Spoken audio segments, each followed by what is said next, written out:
नमस्कार मंडळी, जय शिवराय. सर्वांचं स्वागत आहे आपल्या लोकप्रिय यूट्यूब चॅनलमध्ये.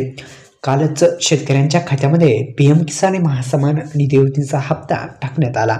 21वा हप्ता शेतकऱ्यांच्या खात्यामध्ये आपल्याला माहीत आहे देण्यात आला होता. बुधवारी काल 19 नोव्हेंबर 2025 रोजी शेतकऱ्यांच्या खात्यामध्ये त्या कार्यक्रमाद्वारे हप्ता वितरित करण्यात आला. आणि शेतकऱ्यांसाठी महत्त्वाचं म्हणजे आता राहिलेल्या शेतकऱ्यांच्या खात्यामध्ये आज सुद्धा हप्ता मिळू शकतो, कारण की PM किसान योजनेचे लाभधारी खूप मोठ्या प्रमाणात आहेत. आणि दिलेल्या आकड्यानुसार 9 कोटीहून अधिक शेतकऱ्यांना हा हप्ता मिळणार आहे. म्हणजे प्रक्रिया ही पण मोठी आहे, कारण की 9 कोटीहून अधिक जो आकडा आहे तो फार मोठा आहे.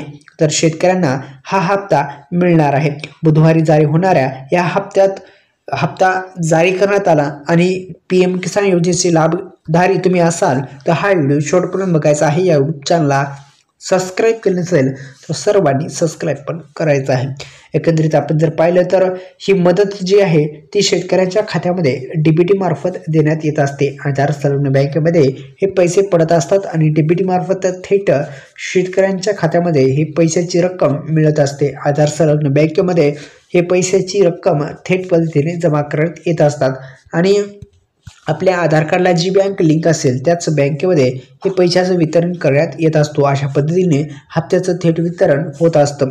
अनेक दिवसापासून शेतकरी बांधव हे 21व्या हप्त्याची वाट पाहत होते. अखेर बुधवारी शेतकऱ्यांच्या खात्यावरती हा हप्ता मिळाला आणि लवकरच राहिलेल्या शेतकरी बांधवांच्या खात्यामध्ये पण आज जमा होऊन जाईल. तर अशा पद्धतीने हप्त्याचं थेट वितरण करण्यात आलेलं आहे. तर थोड्याच वेळामध्ये राहिलेल्या शेतकऱ्यांच्या खात्यामध्ये हे पैसे जमा होतील. धन्यवाद. जय शिवराय.